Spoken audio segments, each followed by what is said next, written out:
Okay, back out here today with my FX Wildcat 25. Going to see if I can improve my groups a little bit. I've done some improvements to the range. Let me show you. I don't know if you guys noticed this before, but this is my string holder for my knockdown targets. And I got little rubber washers there that I can engage or disengage these so they free spool. And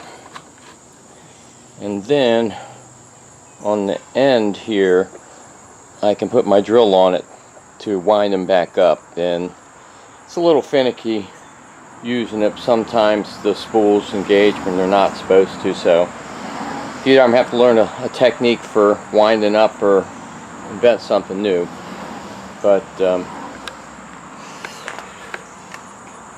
going back out here to 72 yards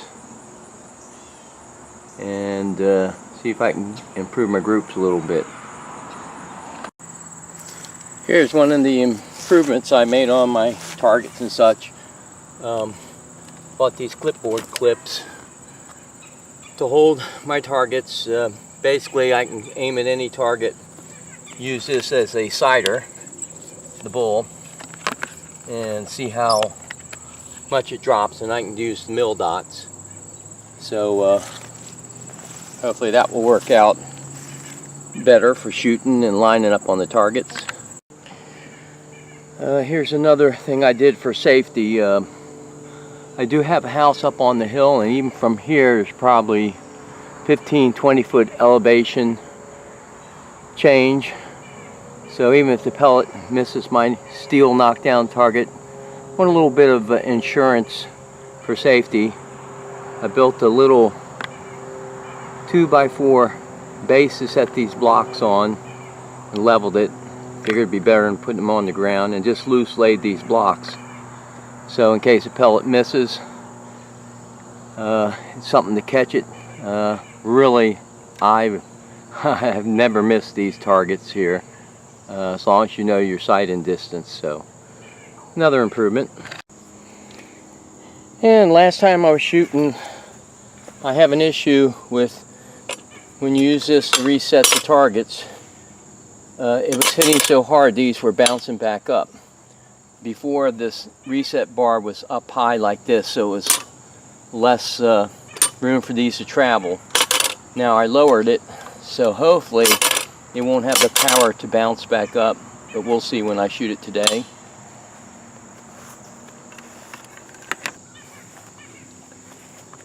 And to make things a little bit more challenging, I added a reducer plate on here. Before it was 1.5" kill zone.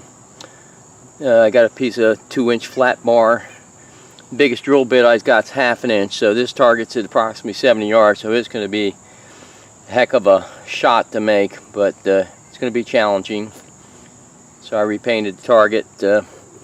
Maybe I'll find somebody who can whip me up some plates, because I had to cut this with a metal blade and it was very slow and all that. But so I got some more challenge here.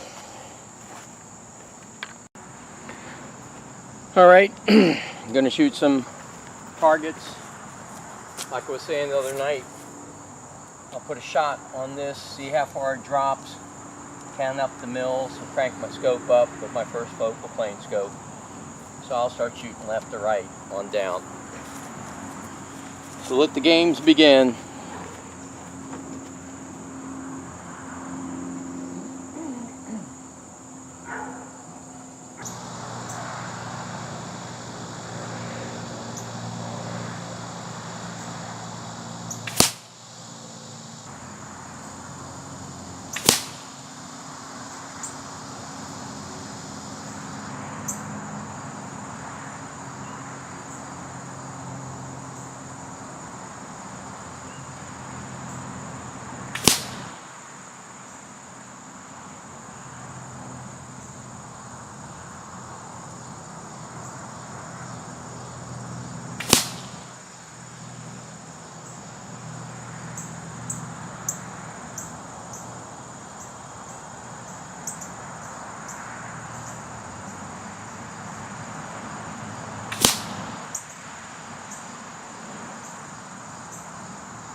Alright, my groups are improving from the other day. I took a shot at my drop target and couldn't see the pellet. Then I looked at my scope and I hadn't clicked down from the other night, so basically I put it dead on a little black mark. Once again, as you saw in the video, I started top left, worked my way down, and I made a correction, I think on the fourth target, to get a little bit more on bull, and then one more correction on the lower right bull, and that's about my smallest target, or tied for it. Looks like anywhere from an inch down to about a half inch. So I'm happy with that. The more I shoot targets, the better I get at shooting targets, which is what you would expect. Okay, I'm going to go back down and shoot the angle iron target and see whether or not the paddles pop back up or not, and how it resets. I had to add an arm to reconfigure it since the setting bar is lower, and then try a few shots at my groundhog.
Okay, that's good. The angle iron target, the paddles didn't come back up.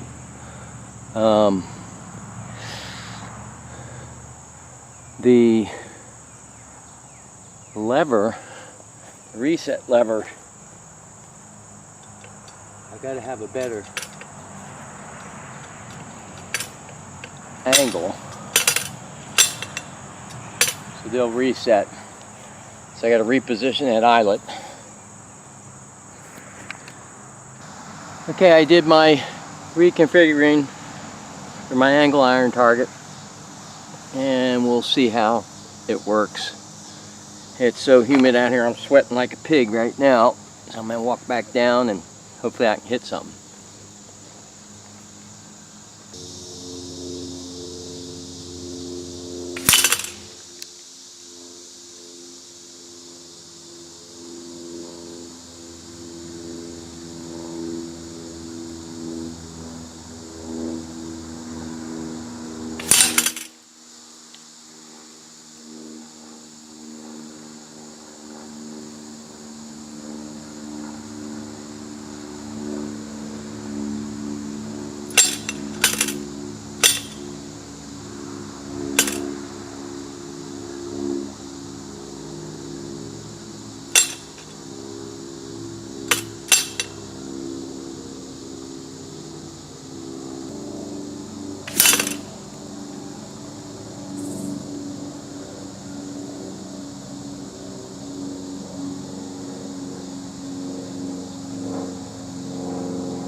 Alright. Strings catching up on this angle iron target. On the groundhog, I could see where my pellets were striking, and it wasn't until the very last shot when I had good follow through and I could see the crosshair stayed on the bullseye all the way that finally got a hit. But this Wildcat 25 is amazing. You can get good follow through and put the crosshairs on. It'll hit it. Of course, in the evenings here the wind is very calm, so that really helps, as everybody knows.